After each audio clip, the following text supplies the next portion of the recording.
There is something strange that happens as we get older. Most things improve with time. Knowledge grows, experience grows, understanding grows. And yet many people quietly feel that something else has become harder to access. Not intelligence, not logic. Something much quieter than that. The ability to trust their own instinct. The feeling that something is right or wrong. The sense that arrives before the explanation does. The voice that once felt clear now feels distant. Harder to hear, easier to doubt. And the usual explanation is that adulthood simply makes people more rational, more realistic, less emotional. But that explanation misses something important. Because intuition does not usually disappear. What changes is the number of things speaking over it. As children, most people have a surprisingly direct relationship with their own experience. They like something, or they don't. Someone feels safe, or they don't. A situation feels wrong, or it doesn't. The feeling arrives and is often accepted without much resistance, not because children are wiser, but because there are fewer competing voices inside their heads.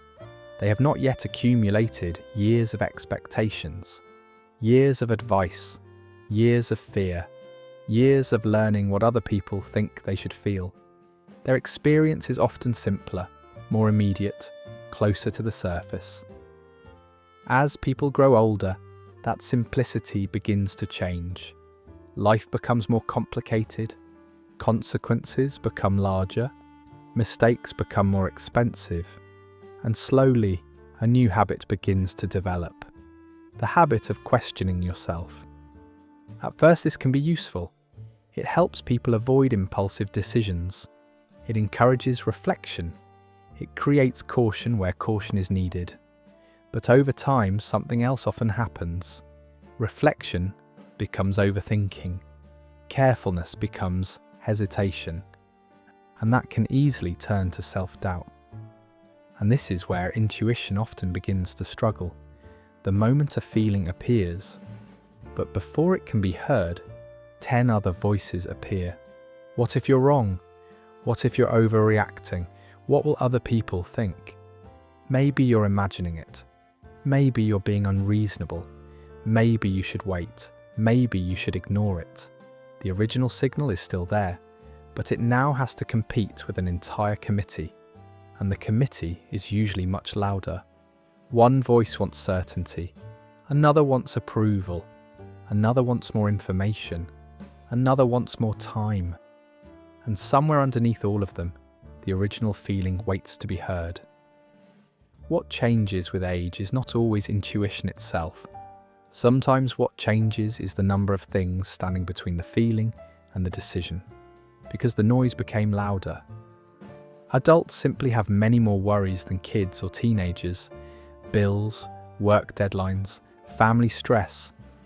This relentless pressure creates a loud, constant mental noise. And this noise easily drowns out quiet gut feelings.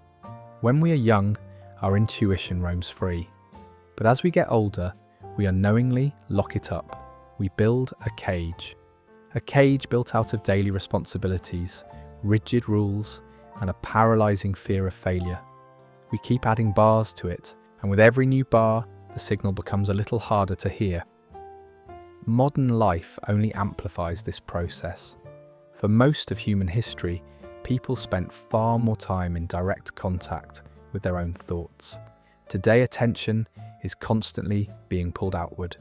Notifications, news, social media, opinions, advice, predictions, warnings. The mind rarely gets the quiet required to notice what it actually feels. And intuition depends on noticing. It depends on enough space existing for subtle information to be heard. The problem is that subtle information struggles to survive in environments designed around constant stimulation. A loud world trains people to pay attention to loud things. Intuition is rarely loud. It usually arrives as a whisper. The strange thing is that intuition often continues working beneath the surface. even when people believe they have lost it. You see it in moments of regret, moments when someone says, I knew something felt off. The signal was there. The problem was never its absence. The problem was that it was overruled. Psychologists often describe intuition as the brain's ability to recognize patterns outside conscious awareness. Long before you consciously understand what is happening, parts of your mind are already collecting information.